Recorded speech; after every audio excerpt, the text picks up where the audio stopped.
marriages.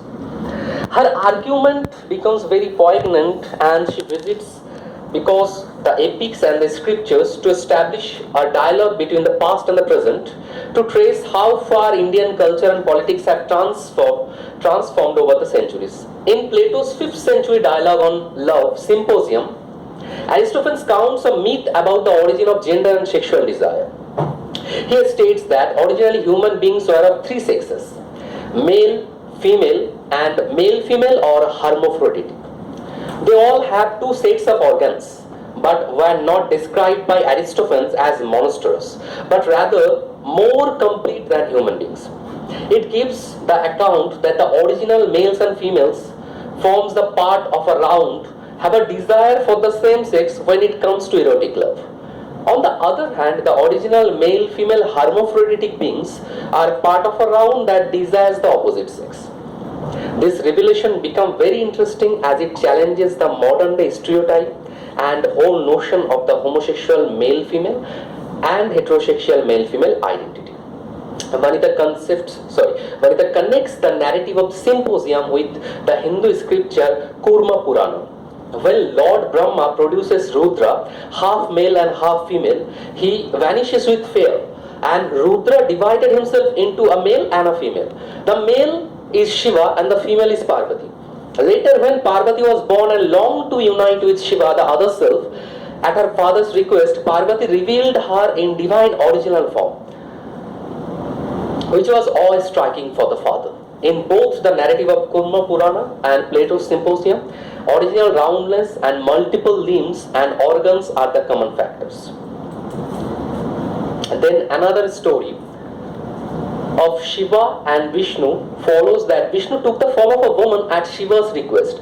Shiva falls in love with Mohini and embraces her, and later their offspring is known as god Ayappa or Harihar. So Harihar is the symbol of same-sex union in ancient Hindu scripture. In the Tamil version of the Indian epic Mahabharata, Aravan is the son of Arjuna, offers himself to goddess Kali to ensure the victory of Pandavas in the battle. He asks for 3 boons before he dies, and one of them is that he should be married in the last night in his life. No one was ready for the marriage, as the next day they would be widow. Then Krishna took the form of the enchanting Mohini and married Aravan for a night. So every April, on the night of the full moon, hundreds of Hijras congregated at that. Next one is this Kuvagam festival. A village in Tamil Nadu. Kuvagam is a village in Tamil Nadu. To wed Aravan, they dress as brides and symbolically kill Aravan the next day and lament in traditional widow style by raising bangles, other signs of marriages. As cross-dressed brides, they are not identifying with the human Aravan but with the divine Krishna. A similar female tradition is there in South India, Karnataka, where the Devdasis are married to the goddesses Yalamma. Is a formal wedding ceremony on a full moon night in the month of January. Married to the goddess. Yalamma. All these traditional aspects of India have been there with us for a long time and enough to understand the presence of the same-sex unions in Indian culture, religion and tradition. Female to male sex tradition nowadays traces back its origin to ancient scripture and text in the Western traditions as well. For example, Ovid's Metamorphosis, where we have the example of Iphis, who is a girl who falls in love with Ianthe, another girl. Then we have examples in Skanda Purana. In Skanda Purana, we have characters like Sumedha and Somavan. Sumedha and Somavan, two inseparable friends, marry each other after being transformed into a woman by the gods. After one being transformed by the god. I'm skipping again. In the next chapter, Vanita discuss how lovers either of same-sex or cross-sex try to attain a heterosexual right of love by performing joint suicide. With the help of a certain ancient narratives and scripture, she legitimized them as sacred and a traditional of Indian culture for obtaining salvation or unity in the next life. Like Bindu and Rajni, two girls from Kerala, committed suicide by tying their clothes together in 2000. In 1937, in 1973, one girl 16 years old, and her maternal uncle, 21 years old, they were in love. But they knew that society would label them as incestuous. Later, when the girl was pregnant, both of them committed suicide by consuming poison. One incident says that two boys in Kerala married and living together for 2 years, then ultimately stabbed each other because of the non-recognition of their marriage in the society.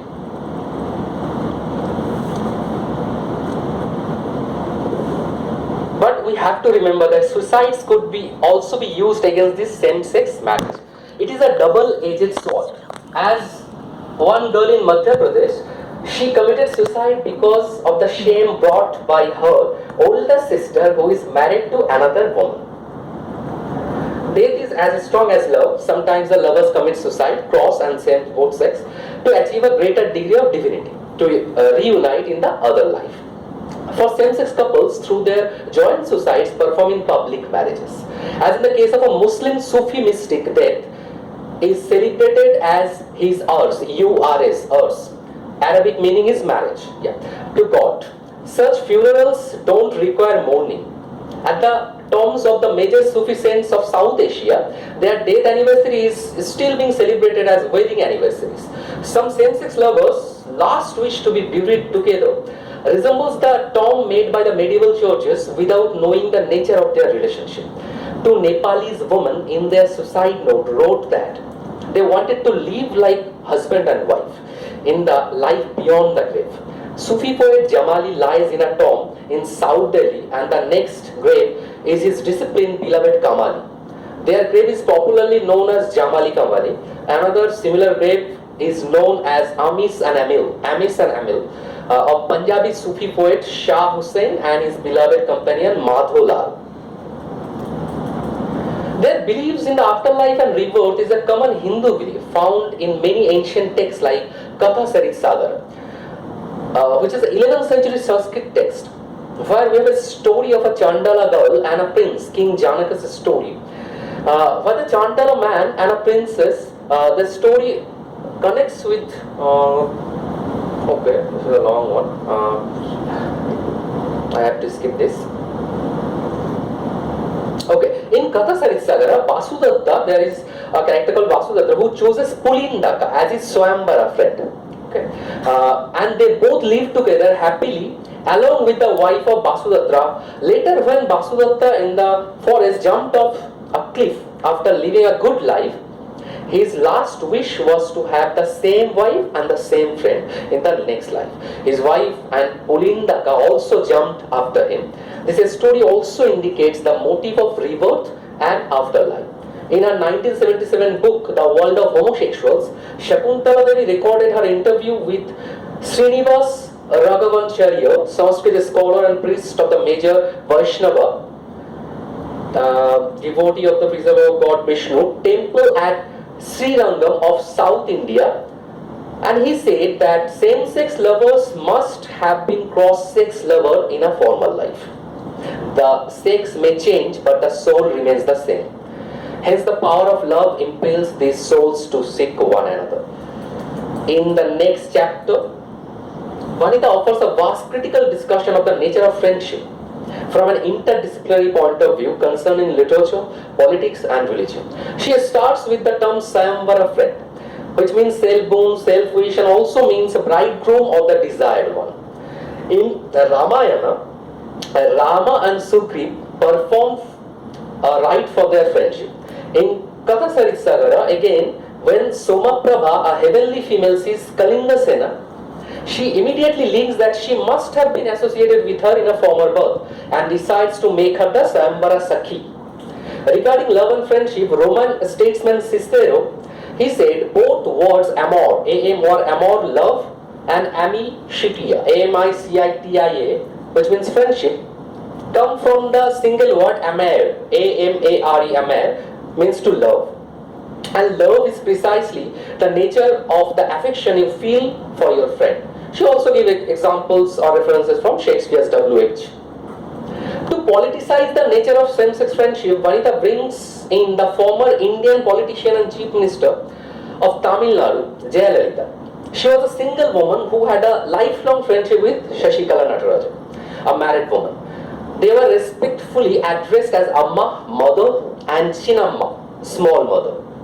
In 2001, at a Shiva temple in Chennai, they both took the first dip of water and poured water into one another's head in the presence of thousands. This ritual is actually for the newly wed couple to take the first dip after the purification of the tank. When she lost the election in 1996, people and media held her and Shashikala for corruption. Numerous news came and attacking their relationship as well. She was re-elected again in 2001 and works for the female empowerment. And then people hailed her as Bharat Mata, Virgin Mary, Shakti, etc.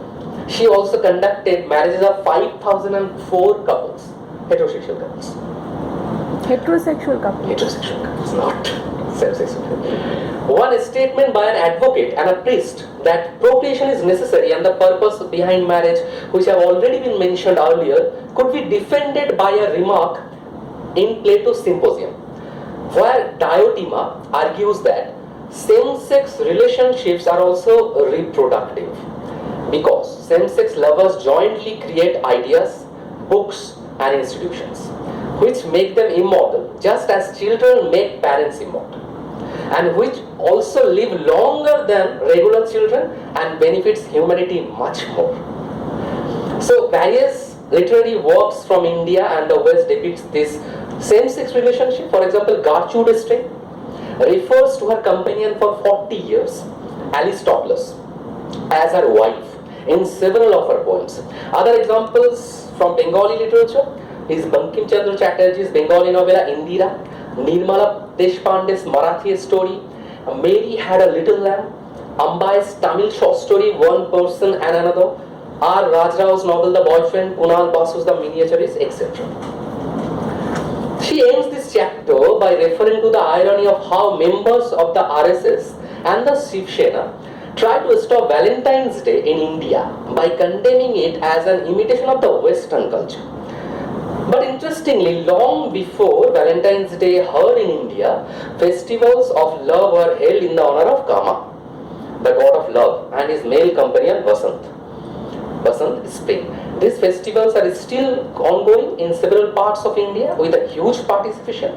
Holi, Vasant Utsav is a part of our culture, Indian culture. In the next two chapters, Vanita talks about the nature of queer parenting as practiced in ancient times and in the West today. Many same-sex couples decide to have children together. They may adopt but generally face serious discriminations in the adoption process. Some countries like Netherlands and Sweden allow same-sex couples to adopt. Others like Belgium and France do not. Others like United Kingdom allows a single gay person to adopt but not the couple. Tiku, a Hijra who is a Muslim and has worked in the film industry for decades, found a 12-day-old baby abandoned on the roadside, her cheek bitten by a rat and worms crawling out of her stomach. He adopted her and named her Tamanna. She is now grown up but still has the scar from a rat bite on her cheek. Another example is also there, another Hijra and another Muslim. Her name is Mona Ahmed. She has also done the same thing and the child is still living healthy. Susrut Samhita, the famous ancient text attributed to the sage Susruta, states that a boneless child is the result of an act of sexual intercourse between two women, in which their sukra or sexual fluids united in the womb of one of them. This statement is a part of a list of gender and sexual deviation diagnosed as medical conditions. A woman dreaming of a sexual intercourse can conceive and give birth to a jelly-like mouse. Susruta suggests cure for some other conditions, but does not describe or prescribe any cure for babies born without bones. In the context of pathologizing sexual differences, this text seems to suggest that such births are monstrous and the result, or we can say it is the result of some impure acts.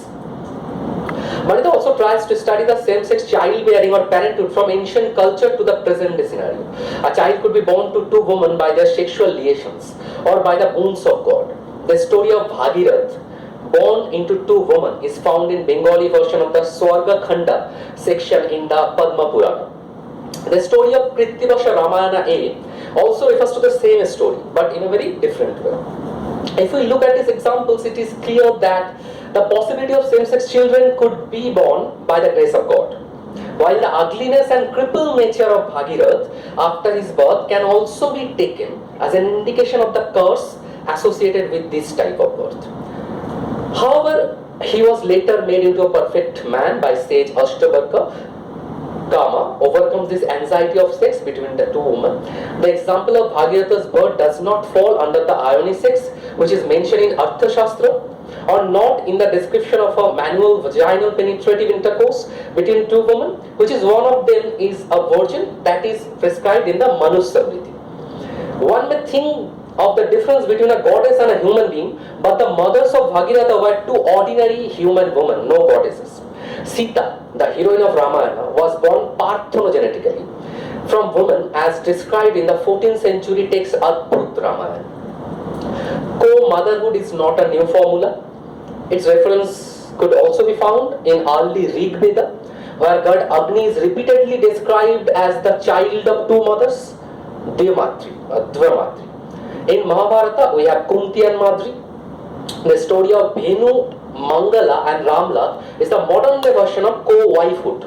In 2004, when Mangala, to whom Venu was married for 10 years, threatened to kill herself, Venu had to marry her long-time female lover Ramla in Kerala. Apart from all this, she talks a lot about the nature of front marriage. She used a term called front marriage in India and Western countries. Next one. Front, F-R-O-N-T. Front marriage. And also a term like, okay, these are some of the examples as you can see.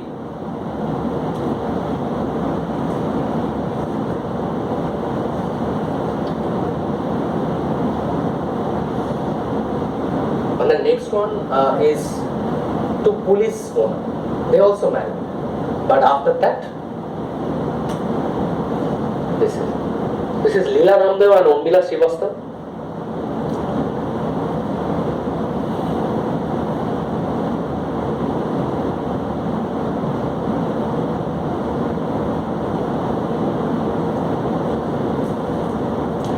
Another term she used, which is MOC, marriage of convenience. MOC, I think next one I have given something, yeah. So this is something which is not in the book, but I have found this one. This is Yesi Chat, Yes I Chat, okay. Yes I Chat, yeah. YesIChat.com. You can see that lesbian chat is there, and I think gay chat is there, yeah. Gay chat is there. It is full of free, a kind of a website which is free. You don't have to register. You can just chat. This is something which is actually termed in the book as MOC, a kind of a marriage of convenience, which people are looking, especially the Indian people right now, they are looking. In Western countries also, but India also, this is day by day growing. She's saying that people throughout the country are looking for a MOC marriage, the marriage of convenience, only to satisfy their family whom they love. This type of people had their true meaning, relationship, outside of their heterosexual marriages. But this facility is mostly enjoyed by men, as women most of the time is spent within the household. Their relationship could be found within the family, the sister-in-law and cousins, and sometimes mother-in-law. In fact, Kama Sutra describes the co-wives living in women's quarters of royal households, dressing as men and using vegetables to engage in sexual activities. In Soma, I think it's Sapna Vasavadatta. Dreams of Vasavadatta. A Sanskrit play by the dramatist Vasa, where the queen Vasavadatta, the wife of King Udayana, is compelled to assume a disguise and meets the young princess Padmavati by accident. The two women are intuitively drawn to one another, they notice each other's beauty, and each says to herself that one has become her own Atmiya. The word used there is Atmiya. Okay. In the next chapter, this chapter, Vanita talks about, or she gave a detailed scholarly discussion on the 19th century Urdu Rekhti poetry. Rekti, the feminine Rekha, is a term coined by the poet Sadat Yar Khan, whose pen name was Rangin. Along with Rangin, two other important poets were Insa Ali Khan and Sheikh Kalandar Baksh, with their respective pen names as Insha and Zurat.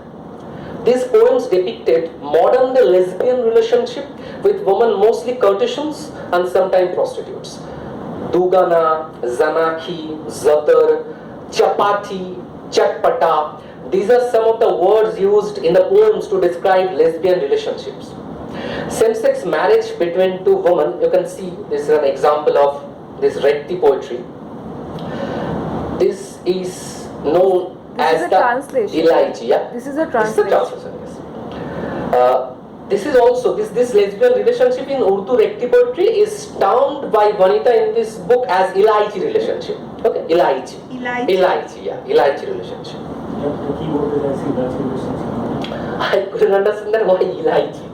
Ilaiji, the term we used in a very different context, but Ilaichi maybe for is basically used for flavor yeah, with that and taste or aroma. something. No Kind of a taste. It different doesn't have aroma. any taste, Ilaichi only is a taste aroma. actually. Yeah. It's a very disgusting number also. That lesbianism or that sexual eroticism is there in the poetry. Maybe Sir, that's আপনি যদি একটা সেই elastic taste structure. ভাঙেন, দুটো তার যেটা গঠনটা, দুটোর গঠনটা it's Okay, the kind structure. of the structure has That's a good explanation. In fact, she also mentioned the film Fire by Deepa Mehta, and she said that we can find Ilaichi relationship in this movie also.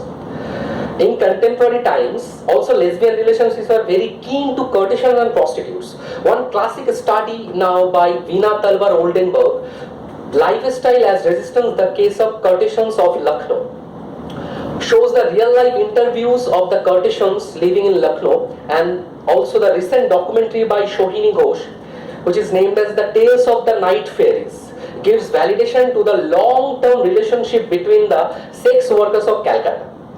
After 1857, Muslim reformers began to purify Urdu by Persianizing its vocabulary, and Rekti poetry lost its charm when the erotic contents were replaced by Islamicized language. For its nature and content harshly criticized on many grounds, now this poetry is lesser known, like the whole debate in this book. We have examples of ghazal. Okay, another slide is there, and this is from Rangin's poem. You can see this is the first Chapati Nama. They are translated into English, termed as the pleasures of sex. You can see the translation on the lines, then you will understand. Read it out maybe for us. Sister, I went to the park yesterday. What a sight I saw there. In one area there I saw two horses under a tree. Look at the words used. One moved on the top of other. This is the way one united with other. Sometimes one would kiss and the other's mouth. Okay, so you can see the words used.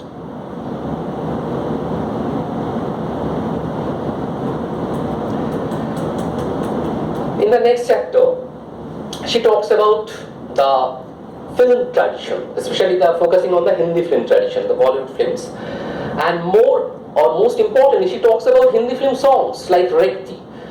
Hindi film songs celebrated women's erotic beings in women's own voices, while some old film songs depict women lamenting rejection like a male lover in the ghazal. Many others show women awakening autonomously to their sexual feelings and then asserting in a relationship. For example, in a lovely song from the 1950s, is still hugely popular today, a girl expresses her budding sexuality in the context of the romantic monsoon season. Many times dwell on her autoerotic emotions, and the song goes like this. This is the translation, if anyone could guess. Today I grew shy, looking at my own reflection. A lock of my hair tumbled with joy. Having kissed my lips, as I set out, my heart said, "Swear even more." My being full of love, romped and loved, turned around and danced. Okay, I couldn't guess the actual proper Hindi song because it's from 1950s. Okay. Or she also mentions some famous Urdu poets like Shailendraji, Shakil Badiuni, Jan Nisar Akhtar, Shahil Ludhiani, Majru Sultanpuri, and also traditions continues with Kaifi Azmi, Gulzar, Javed Akhtar, Neeraj. Just as in Rekti was written in the female voice, men write film songs to be sung by women singers and performed by actresses. It has often been noticed that Hindi film songs draw on tradition of love poetry, especially the ghazals, both in form and content. These are some of the other films she talks about in this chapter. So I just tried to skip the portion and I have made a slide for this.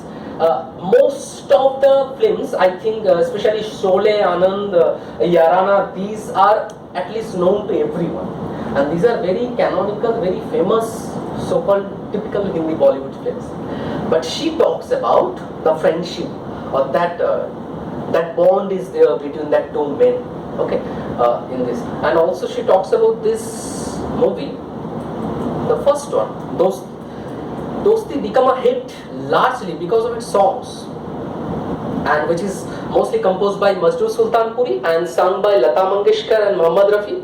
The songs have canonical status today also, because if we look at the lines, it says, or it goes like this: we may be far from our destination, but our love is enough for us. Even if thorns prick our feet, this support is enough for us.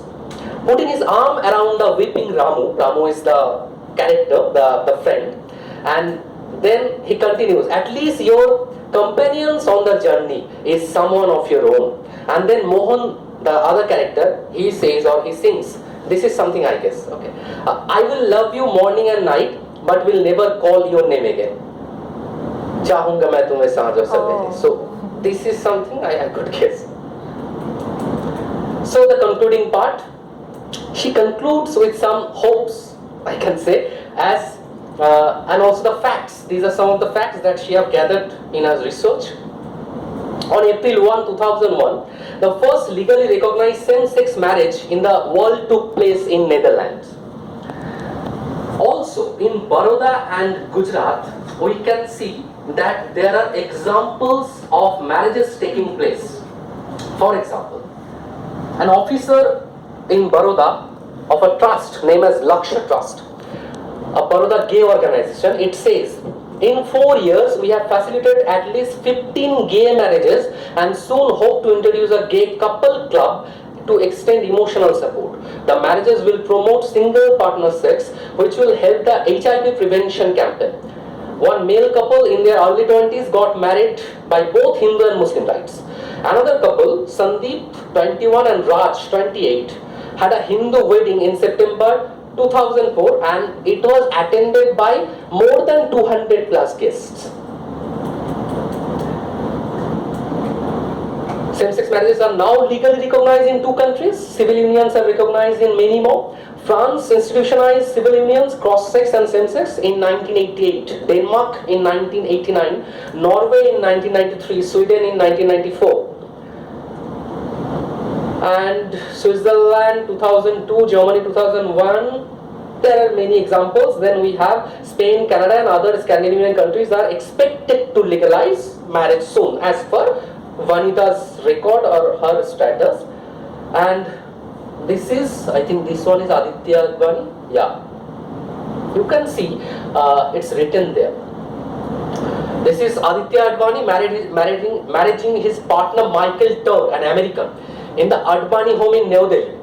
And Aditya remarked to his mother, Kanta Advani, who lives in Delhi, that no one would ever come to his wedding, and she responded, why not?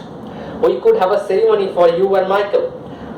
And then we have this, and this was also attended by many close relatives as well as others. In 2000, the author Ruth Vanita herself, she married her partner Mona Bachman in June in New York with a Hindu ceremony and a Jewish ceremony conducted by a rabbi who held a reception in Indian International Center, Delhi, in that following month. And I think, yeah. So, okay, thank you. This is.